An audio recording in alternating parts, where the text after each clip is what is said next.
ನಮ್ಮ political reporter ವಿದ್ಯಾ ನೇರ ಸಂಪರ್ಕದಲ್ಲಿದ್ದಾರೆ. ವಿದ್ಯಾ, ಮೌನಕ್ಕೆ ಜಾರಿದ್ದಾರೆ ಡಿ ಕೆ ಶಿವಕುಮಾರ್ ಅವರು ಅಂತ ರಿಪೋರ್ಟ್ ಕೊಟ್ರಿ, ವರದಿಯನ್ನು ಕೊಟ್ಟಿದ್ದೀರಿ. ಅದರ ಮಧ್ಯದಲ್ಲಿ ಸಂಪುಟ ಪುನರ್ರಚನೆಯೂ ಇಲ್ಲ, ಅಧಿಕಾರ ಹಂಚಿಕೆಯೂ, ಅಧಿಕಾರ ಹಸ್ತಾಂತರವೂ ಇಲ್ಲ ಅಂತ ಹೇಳಿದ್ರು ಅವರು.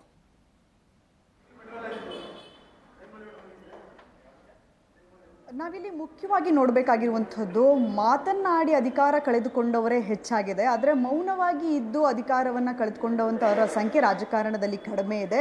ಸೊ ಈ ಕಾರಣಕ್ಕಾಗಿ ಡಿ ಕೆ ಶಿವಕುಮಾರ್ ಅವರು ಇಷ್ಟು ದಿನ ಮೌನವಾಗಿದ್ದರು. ಕಳೆದ 3-4 ದಿನದಿಂದಲೂ ಕೂಡ ಸಚಿವ ಸಂಪುಟದ ಪುನರ್ರಚನೆ ಏನಾಗುತ್ತೆ ಅಂತ ಹೇಳಿ ಸಾಕಷ್ಟು ನಾಯಕರು ಹೇಳಿಕೆಗಳನ್ನು ಕೊಡ್ತಾ ಇದ್ರು. ಅದರ ಜೊತೆಗೆ ಸಚಿವ ಸ್ಥಾನದ ಆಕಾಂಕ್ಷಿಗಳು ಕೂಡ ನನಗೆ ಈ ಬಾರಿ ಸಚಿವ ಸ್ಥಾನ ಸಿಗಬಹುದು ಅನ್ನುವಂತಹ ಆಸೆಯನ್ನು ಕೂಡ ಮಾಧ್ಯಮಗಳ ಮುಂದೆ ವ್ಯಕ್ತಪಡಿಸ್ತಾ ಇದ್ರು. ಸೊ ಇದೆಲ್ಲದಕ್ಕೂ ಕೂಡ ತೆರೆ ಎಳೆಯೋದಿಕ್ಕೆ ಡಿ ಕೆ ಶಿವಕುಮಾರ್ ಅವರು ಕಳೆದ 3-4 ದಿನಗಳಿಂದ ಯಾಕೆ ಮುಂದಾಗಲಿಲ್ಲ ಅನ್ನುವಂಥದ್ದು ಕೂಡ ಇಲ್ಲಿ ಪ್ರಶ್ನೆ ಆಗುತ್ತೆ. ಇವತ್ತು 3-4 ದಿನಗಳಿಂದ ಮಾಧ್ಯಮದಲ್ಲಿ ಚರ್ಚೆ ಆದ ನಂತರ ಇವತ್ತು ಬಂದು ಮಾಧ್ಯಮಗಳ ಮುಂದೆ ಡಿ ಕೆ ಶಿವಕುಮಾರ್ ಅವರು ಯಾವುದೇ ಸಚಿವ ಸಂಪುಟದ ವಿಸ್ತರಣೆನೇ ಇಲ್ಲ, ಅದರ ಜೊತೆಗೆ ಪುನರ್ರಚನೆಯೂ ಇಲ್ಲ ಅನ್ನುವಂತಹ ಈ ಹೇಳಿಕೆಯನ್ನ ಕೊಟ್ಟಿದ್ದಾರೆ.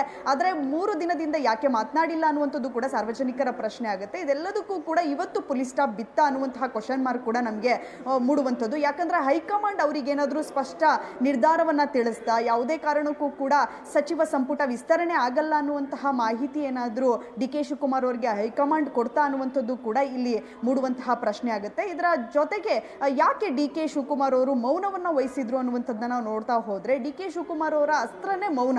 ಯಾವಾಗೆಲ್ಲ ಅವರು ಈ ರೀತಿಯಾದಂತಹ ಚರ್ಚೆಗಳು ಜಾಸ್ತಿ ಆಗುತ್ತೆ ಆ ಸಂದರ್ಭದಲ್ಲಿ ಅವರು ಹೆಚ್ಚಾಗಿ ಮಾತನಾಡೋದಕ್ಕೆ ಹೋಗಲ್ಲ. ಯಾಕಂದ್ರೆ ಸಿಎಂ ಸಿದ್ದರಾಮಯ್ಯನವರ ಬಣದವರು ಯಾವಾಗಲಾದರೂ ಕೂಡ ಸಿಎಂ ಸ್ಥಾನ ಬದಲಾವಣೆ ಆಗುತ್ತೆ ಅನ್ನುವಂತಹ ಚರ್ಚೆಗಳು ಬಂದಂತಹ ಸಂದರ್ಭದಲ್ಲಿ ಅವರು ಸಾಕಷ್ಟು ಹೇಳಿಕೆಗಳನ್ನ ಕೊಡ್ತಾರೆ. ಅದಕ್ಕೇನಾದರೂ ಕೌಂಟರ್ ಆಗಿ ಡಿ ಕೆ ಶಿವಕುಮಾರ್ ಅವರು ಏನಾದರೂ ಹೇಳಿಕೆಗಳನ್ನ ಕೊಟ್ಟರೆ ಅವರ ವಿರುದ್ಧವಾಗಿ 10 ಜನ ಹೇಳಿಕೆಗಳನ್ನ ಕೊಡೋದಕ್ಕೆ ಮುಂದಾಗ್ತಾರೆ. ಈ ಕಾರಣಕ್ಕಾಗಿ ಡಿ ಕೆ ಶಿವಕುಮಾರ್ ಅವರು ಈ ಬಾರಿ ಮೌನವನ್ನ ವಹಿಸಿರುವಂಥದ್ದು. ಅದರ ಜೊತೆಗೆ ಹೈಕಮಾಂಡ್ ಕೂಡ ಈಗ ಆಲ್ರೆಡಿ ಸ್ಪಷ್ಟವಾಗಿ ಹೇಳಿದೆ, ಯಾರೂ ಕೂಡ ಸಿಎಂ ಕುರ್ಚಿಯ ವಿಚಾರವಾಗಿ ಎಲ್ಲೂ ಕೂಡ ಮಾತನಾಡಬಾರ್ದು, ಪವರ್ ಶೇರಿಂಗ್ ವಿಚಾರವಾಗಿ ಯಾರಾದರೂ ಮಾತನಾಡಿದರೆ ಅವರಿಗೆ ನೋಟಿಸ್ ಕೊಡುವಂತಹ ಕೆಲಸ ಆಗಬೇಕು ಅನ್ನುವಂತಹದ್ದನ್ನ ಈಗ ಆಲ್ರೆಡಿ ಹೈಕಮಾಂಡ್ ಹೇಳಿರುವಂತಹ ಕಾರಣಕ್ಕಾಗಿ ಕೆಪಿಸಿಸಿ ಅಧ್ಯಕ್ಷರಾಗಿ ಅವರು ಮಾಡಲೇಬೇಕಾಗತ್ತೆ. ಸೊ ಅವರು ಅವರ ಬೆಂಬಲವನ್ನ ಬೆಂಬಲಿಸುವಂತಹ ಶಾಸಕರಿಗೆ ಈಗ ಆಲ್ರೆಡಿ ನೋಟಿಸ್ ಅನ್ನ ಕೊಟ್ಟಿರುವಂಥದ್ದು. ಈ ಕಾರಣಕ್ಕಾಗಿ ಡಿ ಕೆ ಶಿವಕುಮಾರ್ ಅವರು ಎಲ್ಲೋ ಒಂದು ಕಡೆ ನಾನೇನಾದರೂ ಪವರ್ ಶೇರಿಂಗ್ ಬಗ್ಗೆ ಮಾತನಾಡಿದ್ರೆ, ಅದರ ಜೊತೆಗೆ ಬೇರೆ ರೀತಿಯಾಗಿ ಸಚಿವ ಸಂಪುಟ ವಿಸ್ತರಣೆ ಇರಬಹುದು, ಪುನರ್ರಚನೆ ಇರಬಹುದು, ಈ ರೀತಿಯಾಗಿ ಹೇಳಿಕೆಗಳನ್ನ ಕೊಡ್ತಾ ಹೋದ್ರೆ ನನಗೆ ಕೌಂಟರ್ ಬರುವಂತಹ ಸಾಧ್ಯತೆ ಇರುತ್ತೆ. ಇದೆಲ್ಲವೂ ಕೂಡ ಮುಂದಿನ ದಿನಗಳಲ್ಲಿ ಅಂದ್ರೆ ನವೆಂಬರ್ ಕ್ರಾಂತಿ ಏನ್ ನಡೆಯುತ್ತೆ ಅಂತ ಹೇಳ್ತಾ ಇದ್ದಾರೆ. ಸೊ ನವೆಂಬರ್ ಕ್ರಾಂತಿಯಲ್ಲಿ ಇದೆಲ್ಲವೂ ಕೂಡ ಎಫೆಕ್ಟ್ ಆಗಬಹುದು ಅನ್ನುವಂಥದ್ದು ಡಿ ಕೆ ಶಿವಕುಮಾರ್ ಅವರಿಗೆ ಸ್ಪಷ್ಟವಾಗಿ ಗೊತ್ತಿದೆ. ಇದೆಲ್ಲವನ್ನ ಕೂಡ ಹೈಕಮಾಂಡ್ ಗಮನಿಸ್ತಾನೆ ಇರುತ್ತೆ.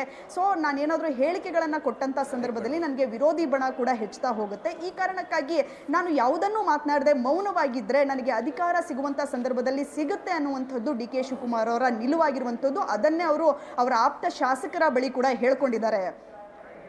S, thank you so much ನಿಮ್ಮ ಎಲ್ಲ ಮಾಹಿತಿಗೆ ವಿದ್ಯಾ. ಮುಂದಿನ ಸುದ್ದಿ.